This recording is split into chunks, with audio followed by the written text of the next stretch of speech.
राधे राधे दोस्तों, welcome back my YouTube channel study lover. काफ़ी time बाद मैं आज वीडियो अपलोड कर रही हूँ। मैं आज न्यू टॉपिक लेकर आई हूँ, भारत का इतिहास। ये हमारी न्यू सीरीज़ होने वाली है। इससे पहले दोस्त फ्रेंड्स, आपको याद होगा कि मैंने भारत के सामान्य ज्ञान की सीरीज़ लेकर आई थी। वो मैंने प्लेलिस्ट में ऐड करी है। जिसको वो सीरीज़ देखनी है वो प्लेलिस्ट में जाके वो सीरीज़ देख सकता है। और अगर आपको मेरी ये वाली सीरीज़ भी वैसे ही अच्छे लगे तो please like, share, comment and subscribe my channel.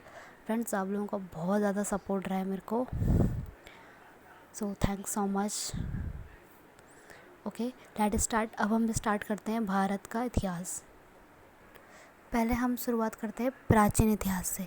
देखो, जो प्राचीन शब्द है ना, वो ग्रीक यानी यूनानी भाषा के हिस्टोरिया से बना है, जिसका मीनिंग होता है खोज या छानबीन।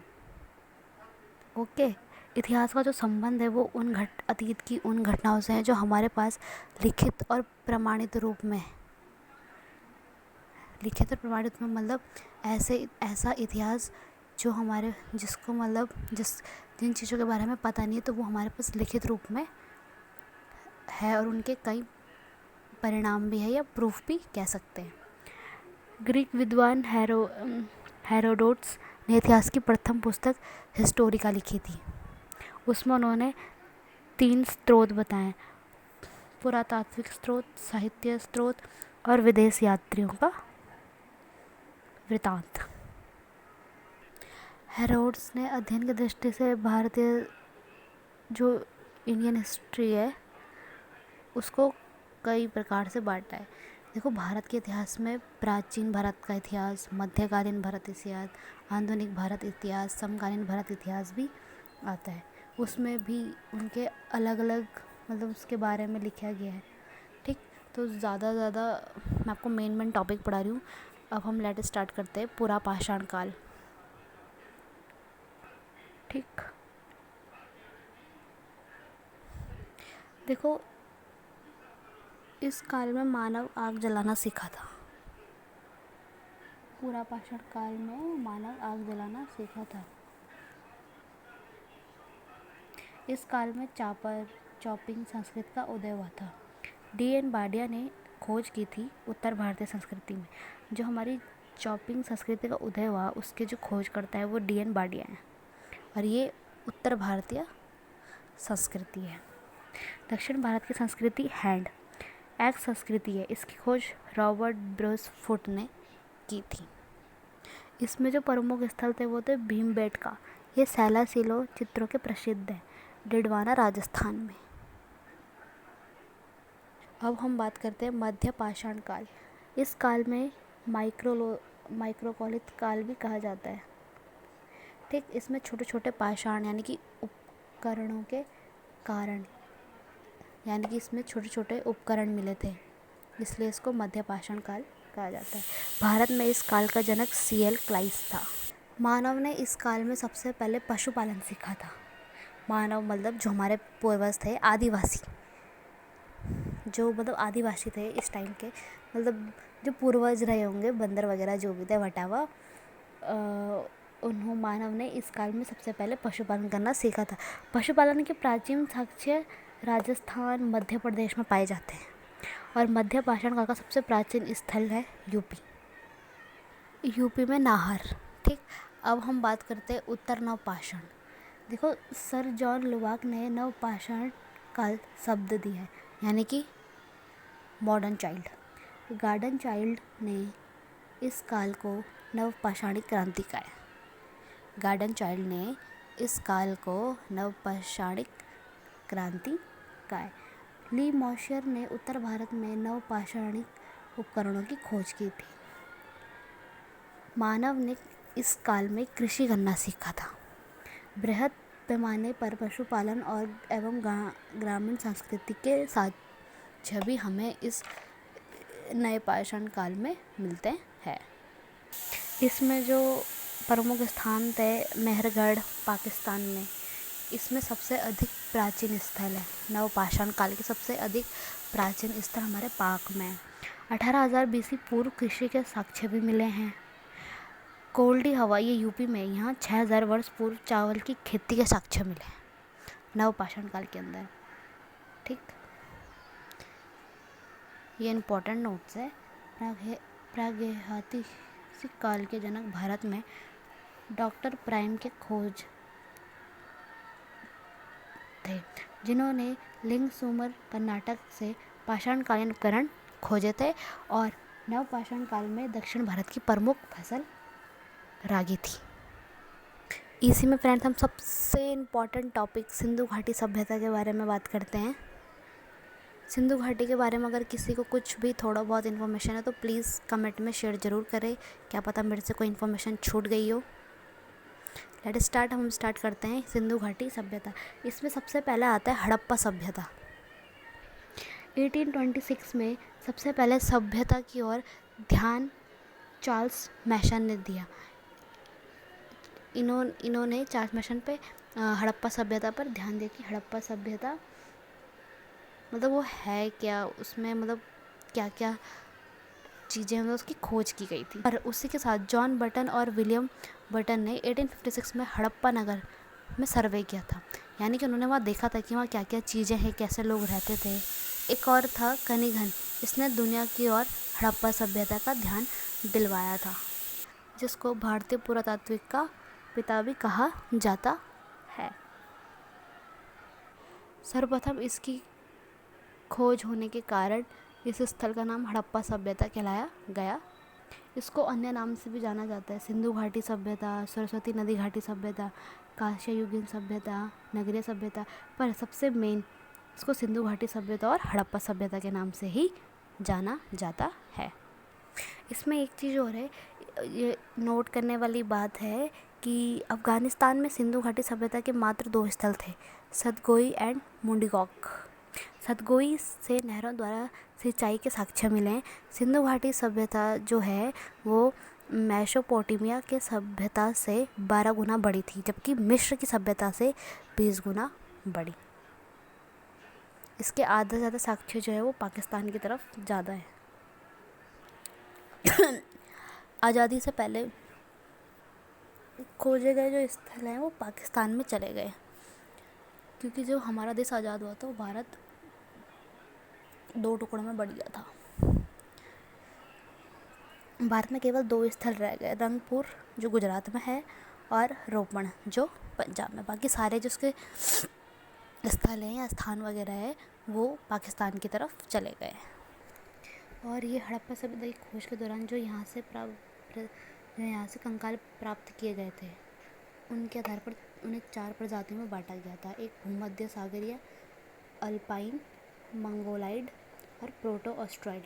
सर्वाधिक प्रजाति भूमध्य सागरीय प्रजाति मिली है। ये अब उन लोगों ने अपने हिसाब से बांटे थे, इसलिए उनकी प्रजाति भी 4 टाइप की डिवाइड कर दी गई थी। अब हम इसके नगर नियोजन की बात करते हैं।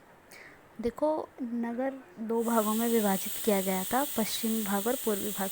पश्चिमी भाग को दुर्ग कहा जाता था और पूर्वी भाग को सामान्य नगर कहा जाता था। जो हमारा पश्चिमी भाग है वो प्रशासनिक, वहाँ पे जो लोग निवास करते थे वो प्रशासनिक लोग होते थे, और पूर्व में जनसामान्य लोग रहते थे। सिंधु घाटी सभ्यता में पक्की ईंटों के मकान के साक्ष्य मिले हैं। यहाँ के जो नगर थे वो भी बहुत परकोटे युक्त होते थे। घरों के दरवाजे मुख्य सड़क की तरफ न खुलकर पीछे की तरफ खुलते थे, केवल लोथल के मुख्य सड़क की तरफ घरों के दरवाजे खुलते थे। इसमें और चीज़ भी है, कालीबंगा दोहरे परकोट युक्त हैं, जबकि चुनहुदड़ों में कोई परकोटा नहीं है। ठीक है, सबसे चौड़ी जो सड़क है वो 10 मीटर की है, मोहनजोदड़ो की मिलती है इस खोज के अंतर्गत, जो संभवतः राजमार्ग रहा होगा, जिसको मेन हाईवे कहा जा सकता है, राजमार्ग नेशनल। ओके, घरों में जो उत्कृष्ट नाली व्यवस्था थी वो जल निकासी वाली थी। यहाँ बड़ी नालियों को ढक कर रखा जाता था, और जो उनके घर के अंदर ज़्यादा से ज़्यादा 3 या 4 कमरे होते थे, रसोई, एक स्कूल टाइप विद्यालय, वो वॉशरूम मतलब स्नान घर, एवं कुआं होता था। कच्ची एवं पक्की ईंटों का प्रयोग करते थे ये लोग। तो ईंटों का जो साइज़ होता था वो 1 to 4 के समथिंग होता था। और जो जल निकासी हेतु यहाँ पक्की ईंटों की नालियाँ होती थी। विश्व की किसी अन्य सभ्यता में पक्की नालियों के साक्ष्य नहीं मिलते हैं, जबकि हमारी ये हड़प्पा सभ्यताओं में ये सब देखने मिलता है। अब हम इसके प्रमुख नगर की बात करते हैं। पहला है हमारा हड़प्पा। देखो ये पाकिस्तान के पंजाब के मोंटगोमरी ज़िले में स्थित रावी नदी के तट पर है। ठीक, रावी नदी के तट पर श्रमिकों के आवास एवं अनागर मिलते हैं। यहाँ R37 नामक कब्रिस्तान मिलता है। एक शव को ताबूत में दफनाया गया है। इसे विदेशी कब्र भी कहते हैं। ये हड़प्पा में मिला है। ठीक, यहाँ से सर्वाधिक अभिलेख युक्त मोहरें मिली हैं। मोहरें यानी कि पहले के टाइम में पैसों को मोहरे ही बोला जाता था। 6 पंक्तियों में कुल 12 कमरों वाला एक आवास स्थल भी मिला है। एक स्त्री के गर्भ से निकला हुआ पौधा यानी कि उसकी मूर्ति मिली है, मृण मूर्ति मिली है। ये उर्वरता की देवी हो सकती है या होगी। यहाँ पे शंख का बना बैल व 18 वर्ताकार चबूतरे मिले हैं। नेक्स्ट हम नगर की बात करते हैं, मोहनजोदड़ो। ये लरकाना यानी कि सिंध पाकिस्तान में स्थित है। ये सिंधु नदी के तट पर है। मोहनजोदड़ो का शाब्दिक अर्थ होता है मृतकों का टीला। सिंध भाषा में मृतकों का टीला कहा जाता है। यहाँ बहुत बड़ा विशाल स्नान घर मिला है। संभवतः ये धार्मिक अनुष्ठानों का आयोजन किया जाता रहा होगा। जितना बड़ा यहाँ स्नान घर मिला है, मतलब नहाने की जगह मिली है, तो ऐसा अनुमान लगाया जा सकता है कि बड़े जो धार्मिक कार्य होते हैं उसके प्रयोग इस स्नान घर में किया जाता था। सर जॉन मार्शल ने इसे तात्कालिक समय की आश्चर्यजनक इमारत भी कहा है। विशाल अनागर सिंधु सभ्यता की सबसे बड़ी इमारत है, जो लगभग 45.7 लंबी और 15.23 मीटर चौड़ी होगी। यहाँ महाविद्यालय यानी कि बड़े बड़े स्कूलों के साक्ष्य भी मिले हैं। यहाँ सूती कपड़े के साक्ष्य मिले हैं। यहाँ हाथी का कपाल खंड भी मिला है। कांसे की नर्तकी की मूर्ति भी मिली है। पुरोहित राजा की मूर्ति जो ध्यान की अवस्था में बैठे हुए हैं। यहाँ बहुत सारे साक्ष्य मिले। योगी की मूर्ति मिली है, शिव की मूर्ति मिली है, बाढ़ से पतन के साक्ष्य मिले हैं। सर्वाधिक मोहरे सिंधु घाटी सभ्यता के यहीं से मिले हैं, मोहनजोदड़ो से। अब हम बात करते हैं लोथल। ये गुजरात में स्थित है। ये भोगवा नदी के किनारे है। यहाँ एक व्यापारिक नगर था। यहाँ से गोदीवाड़ा मिलता है यानी कि डॉकयार्ड मिलता है। यहाँ सिंधु घाटी सभ्यता की सबसे बड़ी कृति पाई जाती है। मन के यानी कि बीट बनाने का कारखाना भी यही है। चावल के साक्ष्य भी यहाँ से मिले हैं। यहाँ घोड़े की मूर्तियाँ मिली हैं। चक्की के 2 पार्ट मिले हैं। घरों के दरवाजे मुख्य मार्ग पर खुलता है। सिर्फ एक घर ऐसा मिला है जो मुख्य द्वार का मार्ग खुलता है। यहाँ छोटे दिशा सूचक यंत्र भी मिले हैं। यहाँ फारस की मोहर जो गोलाकार वटनुमा होती है वो भी मिले हैं। ये सब साक्ष्य लोथल में मिले हैं। अब हम बात करते हैं सुरकोटड़ा या सुरकोटदा। ये भी गुजरात में स्थित है। यहाँ ज़्यादातर घोड़े की हड्डियाँ मिली हैं। सिंधु घाटी सभ्यता के लोगों को घोड़े का ज्ञान नहीं था, ऐसा कहा जाता है। अब हम बात करते हैं रोजदी। ये गुजरात में, यहाँ सिर्फ हाथी के साक्ष्य मिले। एक रोपड़ जो पंजाब में, ये मनुष्य के साथ कुत्ते को दफनाने के साक्ष्य मिले पंजाब में। ऐसे ही यहाँ धौलावीरा जो गुजरात कच्छ का जिला है, किसी नदी के तट पर नहीं है जी, कच्छ जिला है जहाँ सफ़ेद रण भी पाया जाता है। यहाँ अब हम बात करते हैं हड़प्पा लिपि। देखो लगभग 64 मूल्य चिन्ह व 400 तक अक्षर मिले दाई से बाई और लिखते हुए। ठीक, यहाँ पे गौमूत्राक्षर लिपि एवं भावात्मक लिपि भी मिली थी। 375 से 400 तक का भाव एवं शब्दों का प्रयोग करते थे। ये सब हड़प्पा लिपि में मिला है। ठीक है, यहाँ तक हमारी सीरीज़ कंप्लीट होती है। फ्रेंड्स, अगर आपको मेरी नोट सीरीज़ अच्छी लगे तो please like, share and subscribe my channel. Thank you. मिलते हैं नेक्स्ट टॉपिक की तरफ। Bye bye.